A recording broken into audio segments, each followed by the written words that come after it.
Hello fellow heroes and welcome back to today's Titan build, which is going to be different than what we usually do.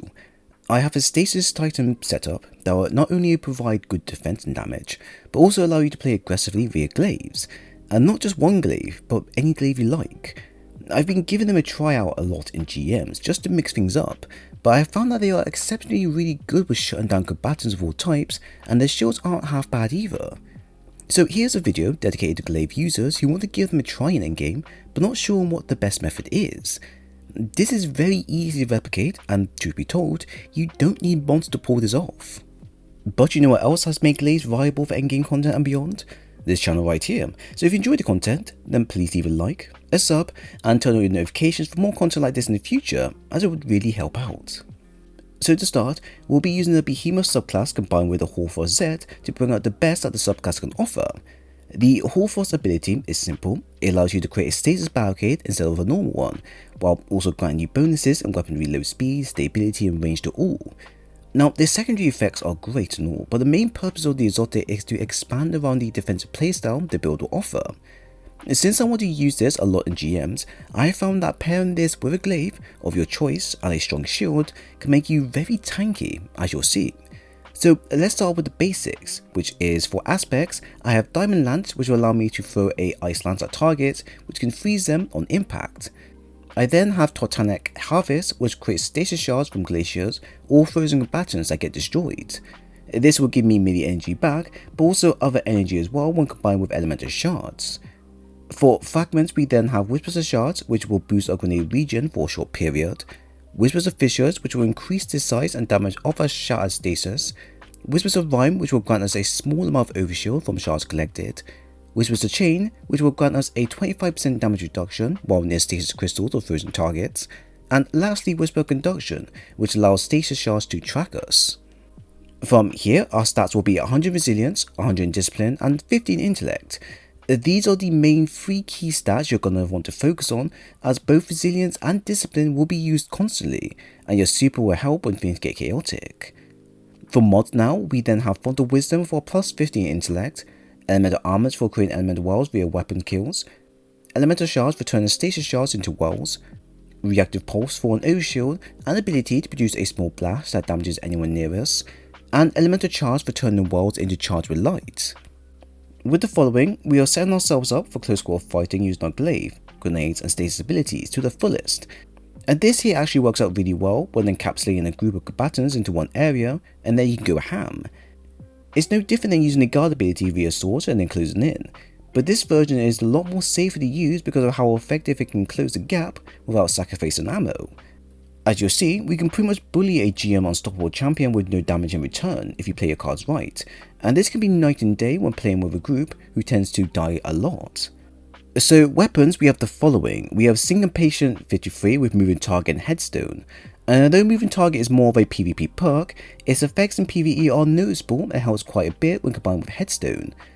This combo allows my weapon to feel snappy and on point with precision hits, and if this sounds like something you'll enjoy, then I recommend you get the following roll with a pendant mag, as this will bump up your weapon's magazine and make a huge difference in endgame. Of course, Persuade Scout Rifle can roll Headstone as well, and can offer you distance, which compared to a pulse, can allow you to safely take out targets without ever being near them. As secondary, we have the Nezarec's Whisper Glaive, which I must say is currently one of the best glaives to use if you want to get into them, and perk pool variety. This has a lot going for it, and I must say that even though it's arc and doesn't meld well with the build, it's still got some noticeable impacts to make it viable enough just to enjoy it. My version has Genesis and Vorpal, which is a great pairing when up against a arc shield or mages and above for that extra damage. But what makes the weapon even better is the shield option, with mine having a shield masterwork and the auxiliary reserve perk, which increases our shield duration. You'll want to try and get a version like this, or ideally with auxiliary reserves, as this will allow you to tank multiple hits at once while slowly draining your shields. I really do mean this, folks. If you ever go for this weapon or glaive in general, you must have the auxiliary perk, as it will block 97.5% of incoming damage while blocking, and the longer your shield duration is, the better. For heavy, we then have Hot-Head Adept, which has been dropping like crazy because of this week's Nightfall rotation.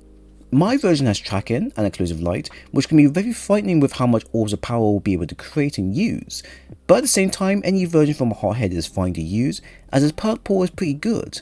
If not, then the Palamide B is another great weapon to have since it's both stasis and can also get explosive light as well. For stats, as mentioned, we need 3 key areas to be covered for the build: resilience, discipline and intellect, and all 3 of these can be easily managed if they have the armor to do so. Now, do remember that our stasis fragments will be giving you additional stat points to improve us further, so do make sure to use what is shown. So for resilience, this is pretty easy to achieve and get, and all you need to do is have a piece of armor with high resilience stats straight away. If you can get to 100, then do so, as this will help with reducing damage even more. But if you can't reach it, then aim for at least 80, but don't go any lower than that, as the difference in regen time is quite noticeable. You'll then want to aim for 100 in discipline, and this will help with speeding up how quickly you can use your dust-throw grenades again, and this is quite a big one, as this will help with closing the gap and catching a large group of combatants in one go, and thus further extend the use of your glaive within a safe manner. I highly recommend you do the same, as although having glacier grenades are helpful, dust-throw grenades allow you to shut down a singular target multiple times as long as your grenade is still up and going. If you can't reach 100, as shown, then aim for 70 to 90 instead, and just make sure you utilize your Hoarfrost-Z Glaive ability to quickly regen grenade energy back there. The last stat to focus on now is intellect, and you only need to get this to 40 to 50 to make it viable enough for Font of Wisdom to work. Behemoth supers are really good for endgame, as they can freeze on a large area and cause mass damage on the combatants caught by it. You'll want to use this as much as you can when things get heated and you want to cool the place down. Of course, you can always add on Font of Might instead if you care more about damage in terms of your weapon. But this is more down to you. Personally for me, I will focus more on intellect and super, since it's more last longer, more damaging, and is more noticeable on the field. All we have left now is Harmonic Siphon for creating orbs of power via matching subclass and weapon type, Nightmarish Opulence where it extends the effect of Extravagant origin trait, Invigoration for fast mini cooldown when collecting orb of power, Rocket Scavenger mod for more rocket reserves, Solar Formation for increased ignition damage, and Revitalizing Blast where stunning a champion will cause them to ignite. Now, as we have covered the main topics of this setup, here are the mods we have and how they will overall affect the build. For head we have Resilience, Nightmarish Opulence, Harmonic Siphon and Font of Wisdom mod. Arm we have Discipline and Element of Armors mod. Chest we have Discipline, Thermal Shot Plating, Concussive Dampener and Element of Shards mod. Leg with Mind Resilience, Rocket Launcher Scavenger mod. Invigoration, a Reactive Pulse mod. Mark with Mind Discipline, Revitalizing Blast, Solar Formation and Element of Charge mod. So within the build, I wanted to try and see if I could create a setup that uses glaives as part of its identity, while also playing it safe and allow me to easily back off if things get too much. The idea here was to use my stasis abilities to slow combatants down and then move in with my glaive either by melee or by shooting them. And from testing, it has been pretty successful in doing this as long as I don't overdo it, and of course don't overuse my shield when cover isn't available. It's quite interesting to use as I never thought glaives would be useful in endgame to GMs at all because of the risk behind them. Although you can fire with them, the range is quite short unless you focus on extending it, and to be honest, a scout, pulse or even AR can do their jobs really well just by using them here. But I think this is the point of using glaives in general, as you don't want to close the gap and use your melee unless you have a shield or barricade available. As you can see from the gameplay, I'm playing a bit more aggressive than I should be, but this is because I'm so used to running this setup so much, so I know what I'm into and what I'm doing. You would need to get a similar glaive like mine around the shielding option, as GM champions for example will tear you to pieces. But once you get what I have and the following setup in mind, it's actually very refreshing to play. Use your stasis to slow and reduce incoming damage, and then use your glaives to close the gap, or use it to revive teammates, or use it as an act of shielding for them, or whatever. The build offers so much to the user, you just need to use your imagination here.